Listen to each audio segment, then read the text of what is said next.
রহমানির রহিম। আপনারা সকলে অবগত আছেন আমাদের গত 23/8/2025 খ্রিস্টাব্দ তারিখে সকালবেলায় আমাদের কাছে একটি খবর আসে নারায়ণ পাশার কনকদিয়া ইউনিয়নস্থ নারায়ণ পাশার খালের মধ্যে একটি তরুণীর লাশ উদ্ধার হয়েছে। তো সেই প্রেক্ষিতে আমরা এখান থেকে আমাদের টিম আমি বাউফল সার্কেলের এসপি এবং বাউফল থানার ওসি সহ আমাদের বড় টিম নিয়ে আমরা ঘটনাস্থলের সাথে সাথে পৌঁছে যাই। ঘটনাস্থলে পৌঁছে তারপর সেখানে আমরা সরজমিনে তদন্ত করি এবং তার বাবার নাম হচ্ছে নজরুল বয়াতি, মায়ের নাম হচ্ছে আমেনা বেগম। সেখান থেকে আমরা সরাসরি তাদের বাড়ি পর্যবেক্ষণ করি, সমস্ত ঘটনাস্থল পর্যবেক্ষণ করি এবং তাদের জবানবন্দি সংগ্রহ করি। পরবর্তীতে ভিকটিমের সুরত হাল সম্পন্ন শেষ করার পরে মেডিকেল রিপোর্ট শেষ করার পরে ওই দিন রাতের বেলায় তাদের ভিকটিমের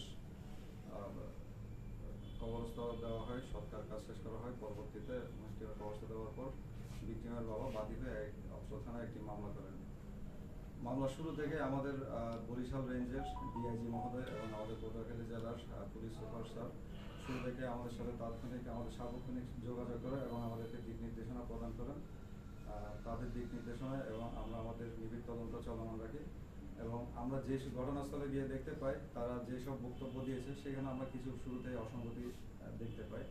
তো আমরা আমাদের নিবিড় তদন্ত চলমান রাখি এবং এটাকে ভিন্ন খাতে প্রবাহিত করার চেষ্টা করা হয়। পরবর্তীতে আমাদের তদন্তে আমরা বিভিন্ন তথ্যপত্র সংগ্রহ করি, আমরা বিভিন্ন ধরনের ডাটা সংগ্রহ করি এবং তাদের অবস্থান সংগ্রহ করি। সেই প্রেক্ষিতে আমরা পরবর্তীতে ভিকটিমের পরিবারকে পরবর্তীতে আমরা ডাকি এবং আমরা আমাদের নিবিড় তদন্তের মাধ্যমে উঠে আসছে মূল ঘটনাসমূহ উঠে আসে। মূল ঘটনাসমূহ হচ্ছে ভিকটিম উর্মি, তাদের 3 বোনের মধ্যে ছোট মেয়ের সাথে জনৈক ফিরোজ নামের একজন লোকের সম্পর্ক ছিল। সেই সম্পর্কের প্রেক্ষিতে এই ঘটনার সূত্রপাত হয়। এই সম্পর্কটা তাদের বাবা মা মেনে নিতে পারেনি, তাদের পরিবার মেনে নিতে পারেনি। এই সম্পর্কের সূত্রপাত ধরে ভিকটিমের পরিবারের মেজো মেয়ে লামিয়ার হাজব্যান্ড কামাল হোসেনও ভিকটিমকে বোঝানোর চেষ্টা করে এখানে বিয়ে দেওয়া সম্ভব নয়, এখানে পরিবার মেনে নিবে না, তারা কেউ মেনে নিবে না, এটা তাদের পরিবারের জন্য অপমানজনক। তার ওই ধারাবাহিকতায় ভিকটিমের দুলাভাই কামাল হোসেন, সে কিন্তু আপনারা ইতিমধ্যে অবগত আছেন 2019 সালে নারায়ণ পাশার কবির বয়াতি নামক একজন হত্যাকাণ্ড শিকার হয়েছিল। সেখানে মার্ডার মামলায় এই কামাল হোসেন কিন্তু আসামি ছিল। সে সবসময় এখানে, সে বর্তমানে ওই মামলায় জামিনে আছে। সে প্রায় সময় কোর্টে হাজিরা দিতে আসে। ওই সময় বৃহস্পতিবার ছিল, 21 তারিখ ছিল তার হাজিরার দিন।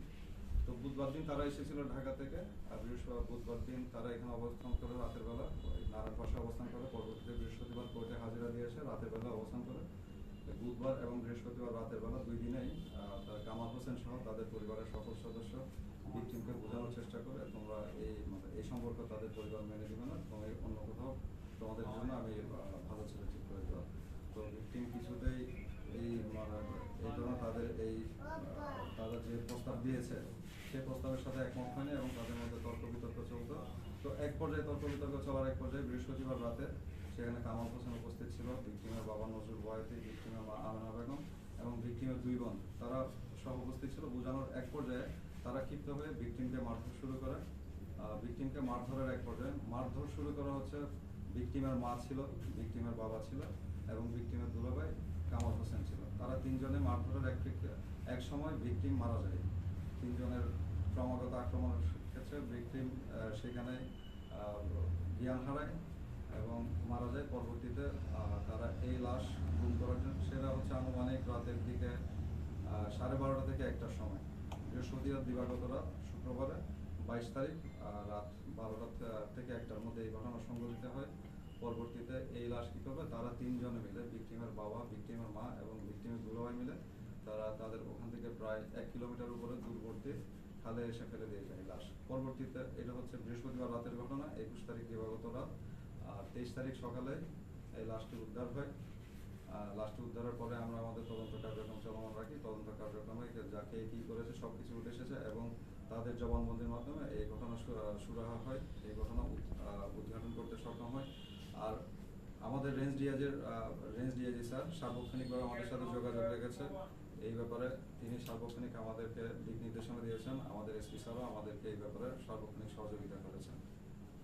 এই হচ্ছে মূল ঘটনা। একটা প্রশ্ন ছিল যে আমরা শুনতে পেয়েছি শ্বাসরোধে হত্যা।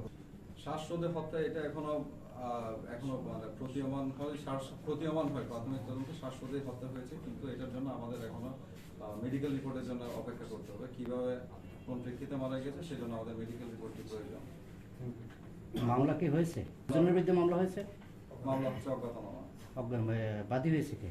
বাদী হয়েছে ভিক্টিমের বাবা ভিক্টিমের বাবা। নজরুল ওয়াহেদ। আমরা যতটুকু জানি যে তিনজনকে এটাকে আটক না গ্রেপ্তার, এই যে মা বাবা এবং দুলাভাই গ্রেফতার, ওদেরকে তার মামলার আসামি তো এই তিনজন নাকি, এছাড়াও আছে নাকি? এখন পর্যন্ত আমাদের তদন্তে যতটুকু আমরা প্রাথমিক তদন্ত সম্পন্ন করেছি, আপনারা জানেন মামলা হয়েছে শনিবার রাতে 23 তারিখ। তো এর মধ্যে আমরা যতটুকু তদন্ত সম্পন্ন করেছি, এর মধ্যে আমরা এই তিনজনকে গ্রেফতার করেছি প্রাথমিক এই পর্যন্ত তদন্তের দিকে। বাদী কি পুলিশ? না, বাদী হচ্ছে ভিক্টিমের বাবা।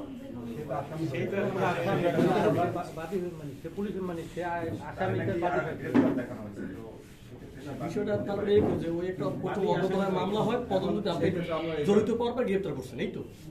হ্যাঁ, আমরা প্রথম মামলার প্রেক্ষিতে প্রথমে হয়েছিল, তারা তো প্রথম থেকে জানতো। ভিক্টিমের পরিবার তো এটা তো তাদের একটা মানে তাদের চক্রান্ত হোক অথবা তাদের পরিবারের মান সম্মানের কথা চিন্তা করে হোক, তাদের এই ঘটনার প্রেক্ষিতে ভিক্টিম এখানে মারা গিয়েছে।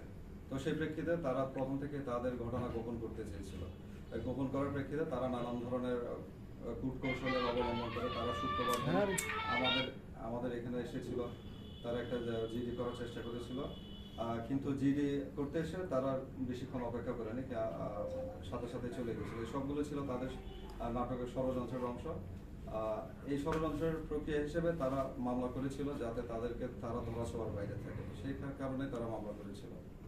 স্যার, আমার একটা প্রশ্ন হচ্ছে, ঈদে ফিরোজের নাম আসছে, তাহলে ফিরোজের নাম যেটা আছে সে কি আসলে হ্যাঁ, ফিরোজের নাম এসেছে এই পর্যন্ত। এখন আমাদের তদন্ত শেষ হয়নি, এটা হচ্ছে প্রাথমিক তদন্ত শেষ হয়েছে, তদন্ত চলমান আছে। তদন্ত তো যদি তার নাম আসে পরবর্তী অবশ্যই তাকে আইনের আওতায় আনা হবে। সাক্ষী স্পেসিফিক যে বিষয়টা আমরা ক্লিয়ার হতে পারিনি, সেই বিষয়টা হলো আসামি মূলত কতজন এখন? এখন পর্যন্ত হচ্ছে আমরা 3 জনকে শনাক্ত করেছি এবং 3 জনকে আমরা আর অজ্ঞাতনামা আছে এটা? অজ্ঞাতনামা যদি ভবিষ্যতে তদন্তের কার্যক্রমে যদি আরো কারো নাম উঠে আসে, সেই ক্ষেত্রে তাদেরকে আইনের আওতায় আনা হবে। আমরা আরেকটা বিষয় শুনেছি, যদিও এটা আমি আরেকটা বিষয় শুনেছি, এই ফিরোজের সাথে তার এই পরিবারের অন্য